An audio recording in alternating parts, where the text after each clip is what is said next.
Hello, this is Physics 42. This is Thomson's E over M experiment. These are the two sheets of the write-up that I put up on Canvas, so you should recognize it. The first page just deals with the underlying theory, and then the second page just explains the procedure, and then the small data set that you'll take, and then instructions on making two plots, finding their slopes, taking their average, and then computing this quantity in the parentheses, E over M, and then comparing it to the known values. When Thomson discovered electrons back in 1897, he wasn't able to measure the charge or the mass of those particles individually, but he was able to show that they do occur as discrete particles, and that those so-called cathode rays that you may have read about in the textbook were not some sort of mysterious electrically charged fluid, but they were a stream of charged particles. And we're basically replicating this experiment. The apparatus looks like this. You've got a glass globe that's been evacuated with air, and in the base of it you've got a fairly robust filament right there. I don't know if you can see it. The filament basically boils off electrons. Once those electrons are free, they sense a strong electric field and accelerate up to a certain speed. And then as they're moving, you'll notice that there's two large black rings here. These black rings are called Helmholtz coils, and what's nice about them is at the position of that globe in the center of those two rings, that those two rings produce a nice uniform constant magnetic field. Because the charges are moving perpendicular to that field, because the field will be horizontal between the rings, they basically curve along a circle. And then there's a little strip back here, looks like a little mirror. You probably can't see it, but etched on there is a scale in centimeters. So the idea is that somebody basically sits down, looks at the curved path of the electrons as they come out and make a circle like this, and then use the mirror in the back to estimate what the radius is. The radius will depend on the strength of the magnetic field, and the magnetic field will depend on how large the current is flowing through each of these coils. So if you'll notice, we have two power supplies. The first power supply over here basically controls the filament.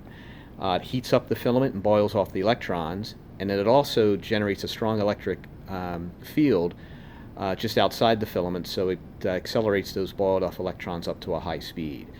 You'll notice that we measure the voltage right here, and you can see the device is on, and the voltage between the plates, I don't know if you can see it, there's a lot of glare here, but it's about 187.3 volts, just under 200 volts, which is typical for this type of experiment. Over here, the other power supply has just a single roll. It sends current into these Helmholtz coils, these black coils, and that's what generates the magnetic field.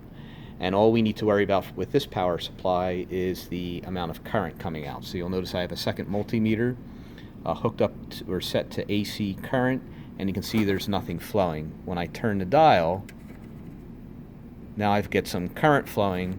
Looks like it's just under 1 amp, about 0.84 amps, and so that will generate a magnetic field through here. So the electrons, which you can't see, are actually moving along a circle. So the one problem with this experiment is that because the electrons are invisible, you can't see them. So that glass globe has been evacuated of air, but then it's filled with a small amount of mercury gas. And when the electrons collide with the individual atoms of mercury, those mercury atoms give off light, and then that basically betrays the position of the electrons.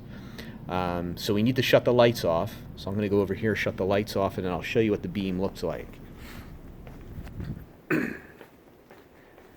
I'll keep the one light on up front so that you can hopefully see what I'm pointing out. Okay, so there's our power supply for the filament and the electric field. We're getting about, looks like 187 volts. That's DC, so that's nice. And then over here we have, for the Helmholtz coils, we have again about 0.82 or 0.83 amps. Okay. When I come up here, when you look at the globe, you can see the light coming out. It looks like it's a purplish light. It's moving from left to right, and you'll notice that once it comes out of the filament, it's curving in a circle.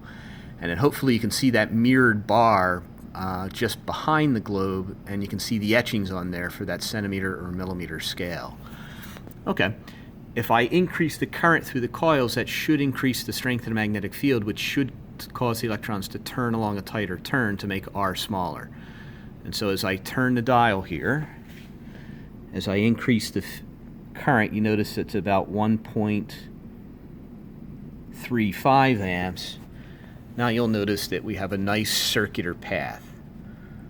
Okay, so you can see them coming out of the filament, and then they're moving along a nice circular path.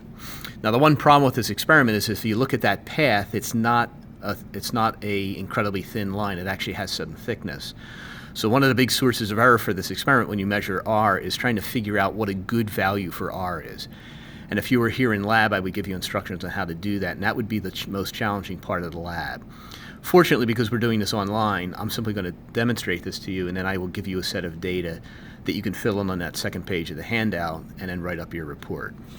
Just one final thing, if you come around here,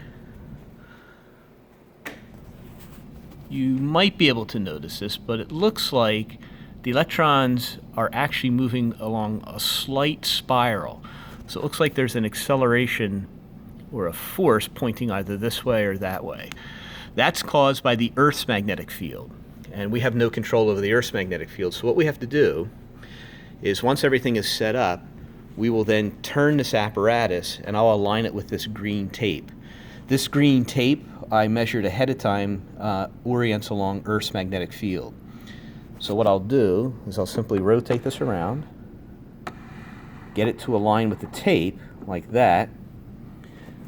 Now what will happen is that won't get rid of the deflection, but what I'll do is I'll take one set of data in this orientation, fill out that first part of the table, and then what I'll do is I'll shut everything down and completely rotate this apparatus 180 degrees around and take a second set of data.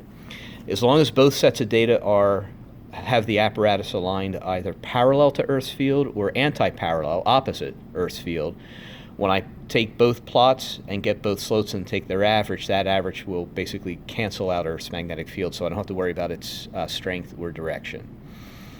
Okay, so I think that's it.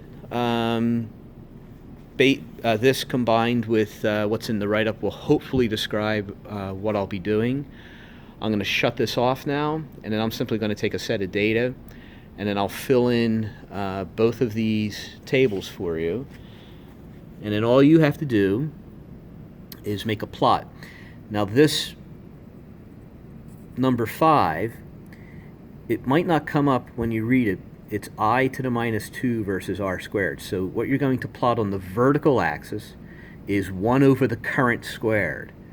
On the horizontal axis, you're going to plot the radius squared. That'll be the radius of the path of the electrons for a particular current. The current has to be in amps, so we read it right off the multimeter, and the radius has to be in meters. So if we read it off that ruler in the back, we have to convert centimeters to meters.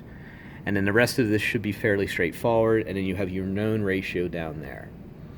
Okay, so I'll stop the video, I'll take the data, and I'll put it in the tables here, and then you'll see it when you download the document.